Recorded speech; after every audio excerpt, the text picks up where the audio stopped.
You know that one customer? The one who walks in like she owns the place? The one who thinks everyone behind the counter is beneath her? Well, one of those customers insulted my coworker, and instead of snapping back, I gave her something much quieter, much colder. Something that made her face turn white as paper before she sprinted out of the store. She called us stupid, but I made sure she walked out questioning herself instead. I'm 19. 19. But sometimes it feels like I skipped a decade and landed mentally somewhere around 35. Maybe it's the economy, maybe it's the stress, or maybe, and this is my personal theory, working in customer service ages you faster than time itself. I work as a cashier at a grocery store in a smaller city. Not tiny, but small enough that people assume everyone knows everyone, and small enough that the same faces show up week after week. Some are sweet, like the older man who always tells me about the tomatoes he's growing. Some are neutral, in, out, no problems. And then there are the others, the ones who treat the employees like we were born to be inconvenienced. You learn to grow a tough skin. You learn to keep your voice steady even while you want to scream inside. You learn that the customer is always right actually means the customer will say whatever they want and you will accept it. And working here, you learn that some people will do anything for 4 cents of change. Now, the job itself isn't glamorous. We get the new tariff fees on credit cards. We get the price increases. We get people arguing almost daily about why milk went up 17 cents since last month. But honestly, that's fine. Annoying, yes, but manageable. What was not manageable was Mary. We'll call her Mary. She wasn't old, mid-50s maybe, but she had the kind of attitude that felt ancient, the kind that makes you believe she was probably born annoyed at the world. She paid with cash every single time, not because she preferred cash, not because she didn't have cards, but because in her words, I'm not giving you people a single dime for your ridiculous credit card tariffs. You people. She said it like we were vermin, like the store's policies were somehow our personal choices. And she had a habit, a strategy really, of waiting until the order was completed, until the drawer was closed, until the receipt printed, before she would suddenly decide she had more change to give. A quarter, a nickel, a few crumpled pennies she dug out of the depths of her purse. Every time she did it, we had to reopen the transaction manually, re-enter numbers, recalculate the new amount due, and figure out her change again. She knew it was a hassle. She liked that it was a hassle. You could see it in her expression, this tiny, smug smile, like she had just outsmarted us, like we were too stupid to handle the challenge. Most customers at least apologize when they do that. Oh, I found a dime, sorry. She would hand us the coins like she was doing us a favor. Now maybe at first I would have brushed her off as just irritating. But no, it got worse. Because one day, and this day is the reason this story exists, she decided to open her mouth and say something that changed everything. It was a Wednesday. I remember because Wednesdays were usually slow in the morning and the store was quiet. The kind of quiet where you can actually hear the squeak of the carts, the hum of the refrigerators. My coworker, let's call her Tessa, was checking people out. She's 20, bright, sweet, patient, and honestly one of the nicest people I've ever worked with. But she struggles with dyscalculia, a learning difference that affects numerical processing. She's amazing at everything else, organization, customer service, multitasking. But math sometimes slows her down, and she tries so hard. She double-checks herself because she doesn't want to make mistakes. So that day, Mary walks up to Tessa's register. She buys her usual bread, bananas, tuna cans, and a pack of cigarettes. Routine. Tessa rings everything up, gives the total, takes the cash, hands back the change. All good. Everything is perfect. Then Mary says the line, the dreaded line. Oh, wait, she says, digging through her purse. I actually have exact change. We all know what that means. She pulls out a handful of coins. Tessa reopens the order, recalculates, uses the store-provided calculator to double-check.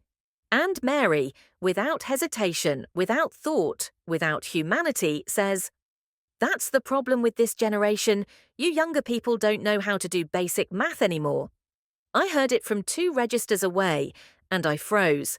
Not because it was loud, but because it was sharp. Sharp enough to cut. I watched Tessa's hands tremble. She gave the smallest, stiffest smile I've ever seen. She looked like someone had just punched her in the stomach, but she was pretending it didn't hurt. And Mary just stood there, shaking her head like she was disappointed in the entire youth population. I swear I felt my heartbeat in my teeth. Inside my brain, there was a flash, pure white anger, like a camera bulb going off.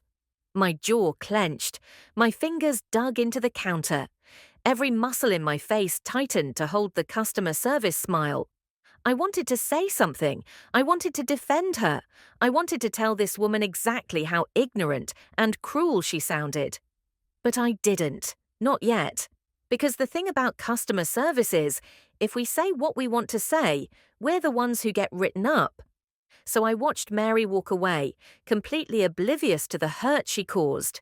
And I watched Tessa wipe her eyes behind the counter, pretending she got something in her contact. I replayed that moment, again and again and again, for days. Until finally, an idea hit me. Revenge isn't always loud, it isn't always violent, it isn't always explosive. Sometimes the most powerful revenge is psychological. A whisper instead of a scream, a seed instead of a slap. And Mary had just given me the perfect opening. She thought we were stupid. She thought we were incapable. She thought we were less than her.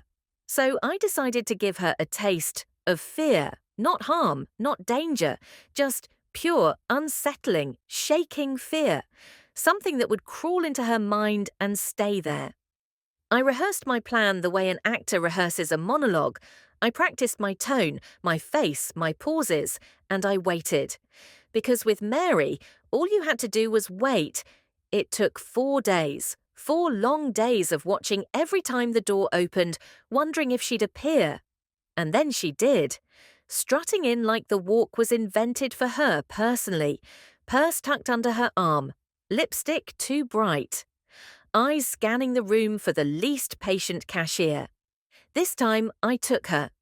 "Next in line," I called, stepping forward. She practically beamed. Of course she did. She loved the attention. She placed her items on the belt one by one, slowly, like she expected me to thank her for each item. I rang her up, calmly, politely. The total popped up. I gave it to her. She handed me cash. I gave her change. And then, right on cue, she said it. Oh wait, I actually have the exact amount. The script was identical, predictable, like watching a rerun of a show you hate. She held out a few coins. I opened the order, I typed, I recalculated, and then, very deliberately, I pulled out the store calculator. I didn't need it, but I used it, slowly, punching each number like I was trying to solve quantum physics. Mary leaned forward, and she said the line I was waiting for. "This younger generation is stupid. You people really can't do basic math." And that was it, the cue, the trigger, the moment. I let my face fall just a little, lowered my eyes, softened my voice. Then I whispered, "I suppose that's what happens when you have a brain tumor." The world, or at least the store, went silent. I didn't look at her right away. I kept my eyes downward, pretending I was fighting tears. Then I let my voice break. Just slightly. "I try to keep up," I said softly, "but some days the tumor makes the numbers fuzzy." I looked up, slow, controlled, like someone revealing a scar. Mary's face went white, not pale, white, like chalk dust, like flour. Like every ounce of her arrogance drained out of her body all at once. Her nostrils flared, her lips parted. Her eyes widened in this sickening mix of horror, guilt, and confusion. "Oh, I didn't know," she stuttered. I gave a shaky breath. It's okay, I whispered. It's not your fault. I'm doing my best. Silence. A heavy, suffocating silence. She grabbed her bag so fast she nearly ripped it. Shoved everything inside. Didn't even wait for the receipt. She murmured something like "I'm sorry," but it was barely audible. Then she basically fled, out of the store. I watched her leave with the kind of satisfaction that warms your chest like hot tea on a cold day. The next week? She came in again.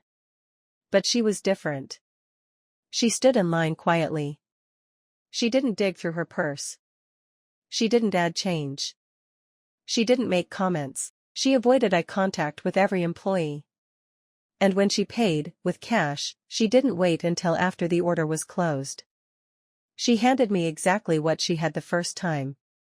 And then she whispered, "Thank you." Then she left. Fast. Like she was afraid of doing something wrong. Word spread among the employees. No one knew exactly what happened, but they knew something had changed. Tessa noticed Mary's new attitude too. "She seems quieter," she said. I just shrugged. Maybe she finally realized we're human. And that was all I said. The revenge wasn't dramatic. It wasn't violent. It wasn't cruel. But it was perfect. A gentle blade. A soft warning. A reminder that words have consequences, even when spoken to people in aprons and name tags. Sometimes revenge isn't about hurting someone. Sometimes it's about teaching them to stop hurting others. Mary didn't get yelled at. She didn't get reported. She didn't get banned. She just got perspective. A moment of fear so powerful it hit her deeper than any argument ever could. And honestly, I hope she thinks twice next time she wants to call someone stupid. Because intelligence isn't the ability to add coins together. Intelligence is knowing when to shut up and treat people like humans. If you enjoyed that moment of poetic justice, smash that like button. Subscribe for more real Reddit revenge stories, and drop a comment telling me, what's the most disrespectful thing a customer ever said to you? Your stories help this community grow, and who knows? Your revenge story might be the next one I tell.